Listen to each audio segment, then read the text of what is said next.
Di dunia ini terdapat 7 buah benua yang terdiri daripada 195 buah negara. Setiap negara ini mempunyai keunikan dan keistimewaan tersendiri yang menjadi lambang dan identiti sesebuah negara.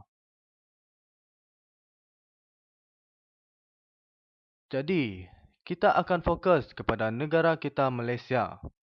Malaysia mempunyai keunikan dan keistimewaan tersendiri dari pelbagai aspek seperti makanan, pakaian tradisional, perkauman, pertuturan bahasa, keagamaan, dan kebudayaan.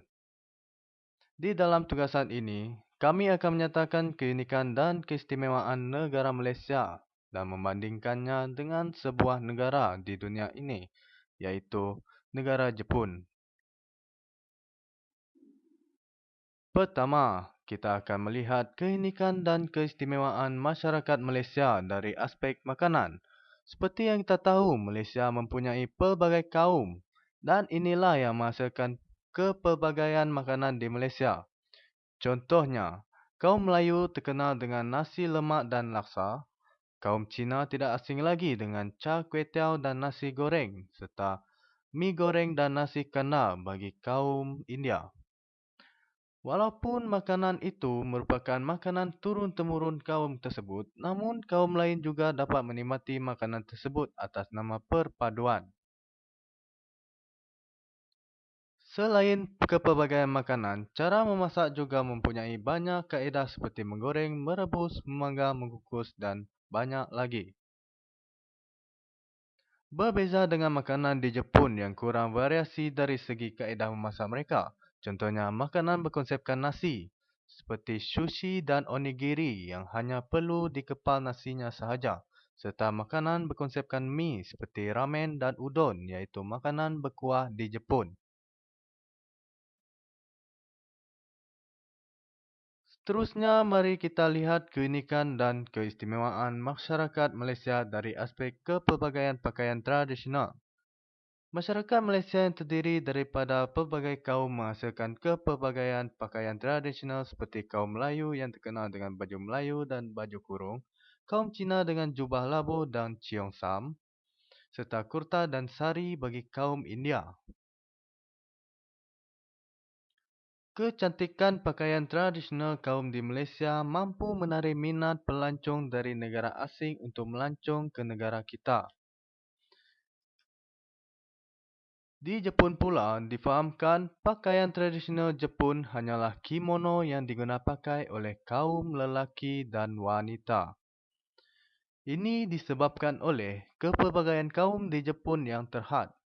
Seterusnya, sebagai keunikan dan keistimewaan Malaysia yang ketiga, kepelbagaian kaum merupakan variasi penting yang terdapat di negara kita. Difahamkan lebih 50 buah etnik atau kaum di Malaysia merangkumi 5 kaum utama iaitu kaum Melayu, kaum Cina, kaum India, kaum Iban dan kaum Kadazan. Walaupun berbeza kaum, namun masyarakat Malaysia masih mampu bersatu hati dan hidup aman dan damai.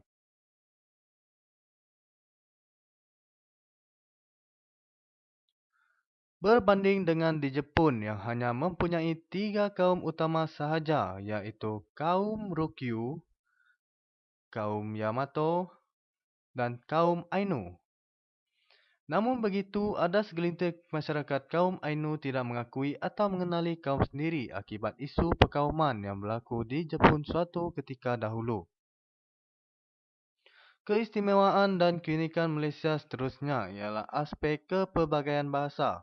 Kepelbagaian kaum di Malaysia telah menghasilkan variasi bahasa yang banyak. Namun begitu, bahasa yang dituturkan adalah mempunyai maksud yang sama. Sebagai contoh, ayat saya sayang awak mampu disebut dalam pelbagai bahasa di dalam Malaysia. Namun maksudnya tetap sama. Ini membolehkan masyarakat Malaysia mampu belajar bahasa kaum lain selain bahasa ibunda mereka dan mengeratkan perpaduan sesama sendiri. Berbanding dengan negara Jepun yang hanya menggunakan bahasa Jepun sahaja dalam pertuturan mereka. Walaupun ini menunjukkan kesetiaan masyarakat Jepun yang hanya menggunakan satu bahasa sahaja, namun mereka ternyata hanya menggunakan bahasa Jepun sahaja kerana tidak mempelajari bahasa lain. Terusnya, keunikan dan keistimewaan Malaysia dari aspek kepelbagaian agama. Difahamkan 4 jenis agama utama di Malaysia iaitu Islam, Buddha, Hindu dan Kristian.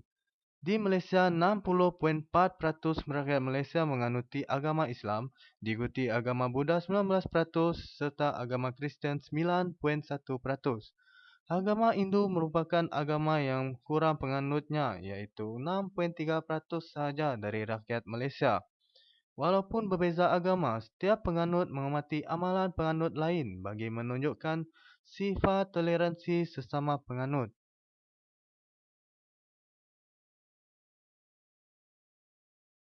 Berbeza dengan di Jepun, walaupun kerajaan mereka mengubah undang-undang yang membolehkan masyarakat mereka bebas menganuti agama lain, sama seperti negara kita Malaysia, namun negara Jepun tetap mempunyai dua buah agama utama sahaja iaitu agama Shinto dan Buddha. Agama Shinto merupakan agama majoriti bagi rakyat Jepun iaitu sebanyak 87% dari rakyat Jepun menganutinya serta selebihnya menganuti agama Buddha dan lain-lain. Keunikan dan keistimewaan yang terakhir adalah kepelbagaian budaya dan perayaan. Antara perayaan utama di Malaysia ialah Hari Raya Aidilfitri bagi masyarakat Islam, Tahun Baru Cina bagi masyarakat Cina, Hari Deepavali bagi masyarakat India, Hari Gawai bagi masyarakat Dayak dan Pesta Keamatan bagi masyarakat Kadazan. Setiap perayaan ini mempunyai persamaan budaya iaitu saling ziarah menziarahi antara kaum dan sentiasa terdapat rumah terbuka bagi setiap perayaan bagi mengeratkan hubungan silaturahim antara kaum dan agama.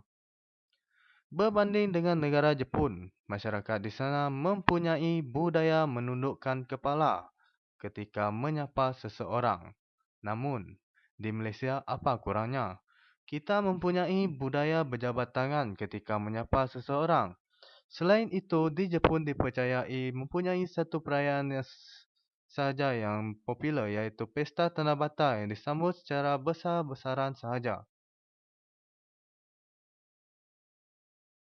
Kesimpulannya di sini, masyarakat haruslah mempunyai kesedaran untuk bersatu padu bagi mencapai perpaduan antara kaum. Perpaduan amatlah penting dalam mencapai keamanan.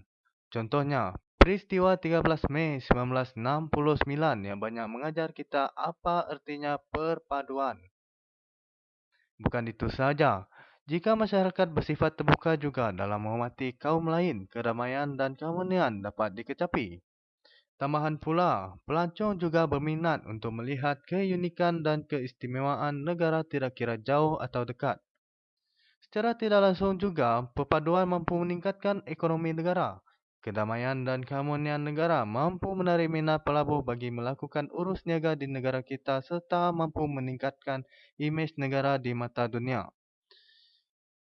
Video ini dibawakan khas oleh kami untuk tontonan umum.